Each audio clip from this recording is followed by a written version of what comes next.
Welcome to the 2-10 matchup in the second round of the Giannis bracket. In the Giannis region, we got Khris Middleton versus Anthony Davis. First impressions before anyone even scores here is, how is Khris Middleton going to get to 5 points is my question. And that's not a knock on Khris Middleton, but I know he's got mid-range game, but we saw him utilize his height in the first round. He's not going to have that advantage this time. And I'm a little worried that if he can't just stand out there and shoot, a lot of those mid-range games, which he excels at. I know you're a big Middleton guy, so I'll have you sell me on it in a second. But how do you do this over Anthony Davis? You can't shoot over the Freedom Tower, Justin. Yeah, I mean, you said it. I love Middleton. I think he's super underrated in this tournament. He is a really great, tough shot maker, but we're talking Anthony Davis defense here. I mean, this is problematic given how mobile Anthony Davis is, how he can defend the mid-range defensive battle so far. I mean, this is kind of what I expected from both. And yeah, it's just going to be tough for Middleton to get clean looks in general. AD's just all over the place. We'll see. I mean, he just needs to kind of do what he does in real life, is just hit really tough, contested mid-range shots. Yeah, I've seen enough from Middleton that you kind of want to be like, no, what are you doing? No, and then it goes in. You're like, oh, yeah. It's not, and that's not the J.R. Smith mentality either. That's always like, no, because you know he's going to keep shooting. Middleton, right. It looks like a bad shot on TV, but this man has made enough of them for the course of a couple of years that I think that's just what makes him comfortable. Yeah, I mean, it's in his bag. I mean, I think he's had the biggest differential between like expected and actual field goal percentage for mid-range in NBA history this season. So he's just like, he shouldn't be making these shots, but that's who he is. That's what he does. Well, he's gonna have to make some tough ones tonight. So if you're gonna contest someone at the rim, why don't you just, if it's out of bounds, you don't get penalized for fouling. Why would you just foul him every time?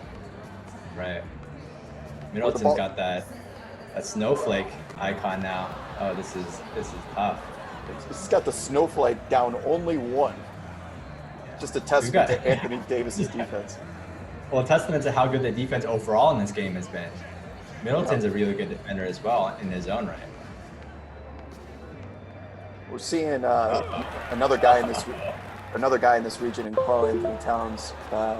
Different era, different generation of Kentucky, but we talk about it all the time with Anthony Davis, and I believe a lot of these moves that he's able to put on in the half court in games of one-on-one, because he was a point guard for the majority of his life before he just grew 1,000 feet. So he does have the handles, he knows the position well, and being 1,000 feet makes it a little bit more difficult to dribble because the ball has to travel further to reach your hand. I'm not going to ever doubt this guy's ability to get open looks, separate, create space, and create for his teammates in real games too.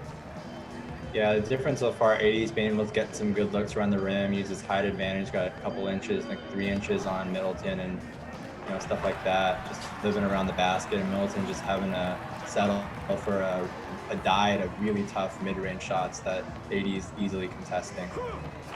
It's like watching this, it's like Davis is baiting Middleton to just drive on him, because he knows he's not going to get dunked on, and I'm going to block, I'm going to clap anything that you lay up there off the glass. I love these dudes, like the Giannis's, the Simmons, the Durant's pre-injury. There's so many guys out there that are just blessed with this godlike basketball athleticism that they can make up for things that you should never be able to make up for. I just beat him off the dribble. You see a wide open lane, you see the light at the end of the tunnel, and then darkness. Yes, Anthony Davis is like coming behind you, that pterodactyl wingspan. Oh, there's a tough shot finally for Middleton. We're seeing not just this game, but just the tournament in general from the second round. Superstars are just showing out. Kawhi the other night, the bulletin board material of almost getting upset in the first round, getting dropped to 5th overall in the favorites to win the tournament. The stars are showing up. Yeah, I love seeing obviously these handles from these big men. I mean, we just saw AD, use his point guard skills, and then Karl Anthony Towns, another guy in this region that has shown that ability as well. So just great to see just all around games from these big men who dominate you inside and out. What is Khris Middleton supposed to do if Davis is going to guard him on the three-point line? Because you'd figure Khris Middleton should get threes up because he doesn't stand a chance. But Davis is in his shirt. He's like the damn beetle from the movie The Mummy inside that guy's skin. Tough. Oh, he just grabbed that out of midair. Just snatched it. That's mine now. That's mine. This is no longer your property. Oh man. Pull that. You're not gonna live there. No Most chance. certainly not going to live there. Oh man. You gotta reconvene with Coach Bud. Come up with a better game plan. I mean, these shot attempts aren't gonna work out for you. We're going to call this one the bloodbath at the blacktop. Anthony Davis with a 10-2 point game lead over Khris Middleton. He can't even get the ball to the rim. Good night. Good night. Put him out of his misery. Rip the Band-Aid off. Anthony Davis is going on to the Sweet 16. Handle fashion. Story of the game, 9 blocks for Anthony Davis, 2 points for Khris Middleton. 2 of 22? That's the worst by far of the tournament. Oh my, single-digit shooting percentage for Khris Middleton. Anthony Davis, man.